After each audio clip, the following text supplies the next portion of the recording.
ஒரு சூப்பரான French fry எப்படி செய்யலான்னு பார்க்கலாம் வாங்க. ஒரு 2 பொட்டேட்டோவை பீல் பண்ணி எடுத்துக்கலாம். நெக்ஸ்ட் பீல் பண்ண பொட்டேட்டோவை நல்லா வாஷ் பண்ணிக்கலாம். எல்லாத்தையும் கரெக்டான ஷேப்பில் வெட்டி எடுத்துக்கலாம். எல்லாம் ஒரே ஷேப்பில் இருக்கணும், இல்லைன்னா சரியாக ஃப்ரை ஆகாது.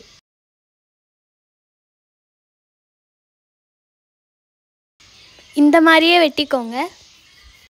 நெக்ஸ்ட்டு பாயில் பண்ண வாட்டரில் நம்ம வெட்டி வச்சுருக்க பொட்டேட்டோவை போட்டுக்கலாம்.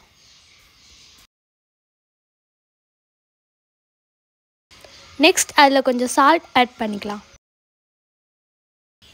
ஹாஃப் பாயில் போதும் பொட்டேட்டோ. நெக்ஸ்ட் ஒயிட் கிளாத்தில் அதை ஸ்ப்ரெட் பண்ணிக்கலாம். அதில் கொஞ்சம் கார்ன்ஃப்ளவர் ஆட் பண்ணிக்கலாம்.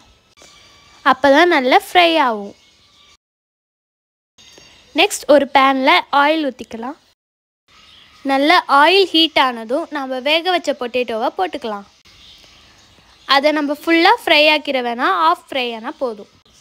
ஏன்னா அதை திருப்பி டபுள் ஃப்ரை பண்ணுவோம்.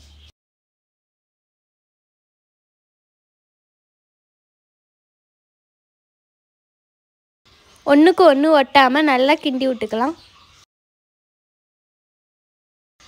நெக்ஸ்ட் ஆஃப் ஃப்ரை ஆனதும் நம்ம அதை தனி பிளேட்டில் எடுத்து வச்சுக்கலாம்.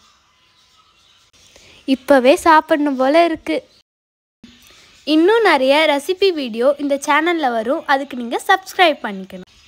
டெய்லியும் எங்கள் வீடியோவை வாட்ச் பண்ணுங்கள்.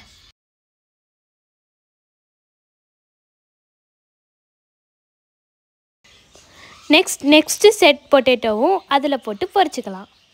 ஹாஃபாக ஃப்ரை பண்ண பொட்டேட்டோவை திருப்பி ஃப்ரை பண்ணிக்கலாம். இப்போ நல்லா ஃப்ரை ஆயிடுச்சு. எல்லோ கலரில் வந்தோன்னே எடுத்துக்கலாம். அவ்வளோதான், நம்ம கடை ஸ்டைலில் ஃப்ரெஞ்ச் ஃப்ரை செஞ்சாச்சு. இந்த சம்மர் ஹாலிடேயில் நம்ம வீட்டில் இருக்க குட்டீஸ்க்கு செஞ்சு கொடுங்க, விரும்பி சாப்பிடுவாங்க. இப்போ வாங்க இது எப்படி இருக்குன்னு டேஸ்ட் பண்ணலாம்.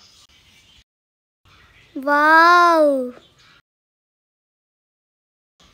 லைட்டாக பெப்பர் தூவிட்டு சாஸில் தொட்டு சாப்பிட்டு பார்க்கலாம். சூப்பராக இருக்குது. லைக் பண்ணுங்க, ஷேர் பண்ணுங்க, கமெண்ட் பண்ணுங்க. பக்கத்தில் இருக்க பெல் ஐகானை கிளிக் பண்ணிக்கோங்க. அப்படியே சப்ஸ்கிரைப் பண்ணிக்கோங்க.